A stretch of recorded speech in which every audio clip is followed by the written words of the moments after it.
బుచ్చిరెడ్డిపాలెం నగర పంచాయతీలో తేజు డెవలపర్స్ ఆధ్వర్యంలో నిర్మిస్తున్న కూరగాయల మార్కెట్ ను ఎమ్మెల్యే వేమిరెడ్డి ప్రశాంతిరెడ్డి, చైర్పర్సన్ మోర్ల సుప్రజా మురళితో కలిసి పరిశీలించారు.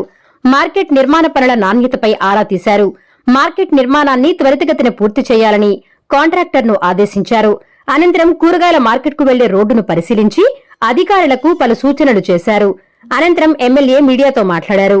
తేజు డెవలపర్ సహకారంతో అధునాతన సౌకర్యాలతో కూరగాయల మార్కెట్ను నిర్మిస్తున్నామని తెలిపారు.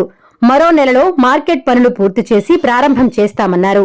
తాము చేసే ప్రతి పని ప్రజలకు ఉపయోగపడే విధంగా తీర్చిదిద్దడమే లక్ష్యంగా పనిచేస్తామని చెప్పారు. కాలువలపై ఉన్న ఆక్రమణలు కూడా ఎవరికీ ఇబ్బంది లేకుండా తొలగించే విధంగా చర్యలు తీసుకుంటామన్నారు. వ్యాపారస్తులు తమకు సహకరించి నగర పంచాయతీ అభివృద్ధికి తోడ్పడాలన్నారు.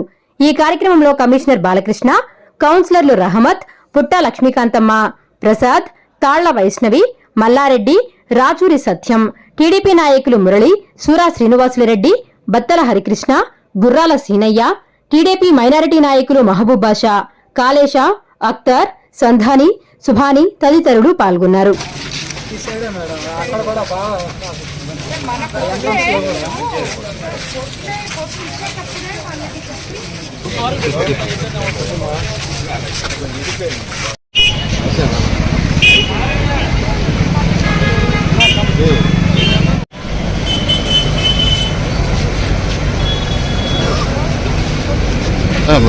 ఈరోజు 12వ వార్డు కూరగాయల మార్కెట్ రోడ్కి రావడం జరిగింది. ఇక్కడ మనము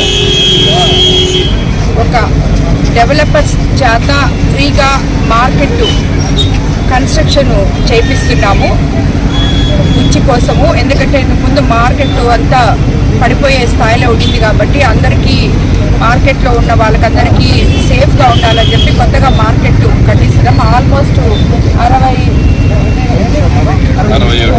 68 షాప్స్ ఇక్కడ కట్టించడం జరిగింది. అది ఆల్మోస్ట్ వచ్చే నెలకంతా అయిపోద్ది, నెలాఖరికంతా. సో నెక్స్ట్ మంత్లో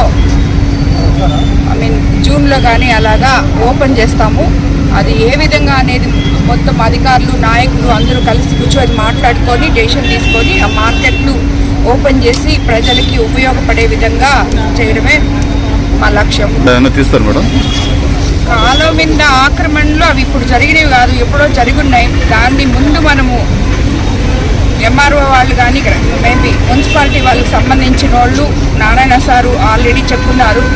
ఆయన ఎంక్రోచ్మెంట్లు ఏమైనా ఉంటే రోడ్లు వెడల్పు చేయాలంటే అది తప్పదు. వాళ్ళు కూడా కొంచెం వదులుకొని ఎవరికి ఇబ్బందికరం లేకుండా చేసేదానికి ప్రయత్నం చేస్తాం.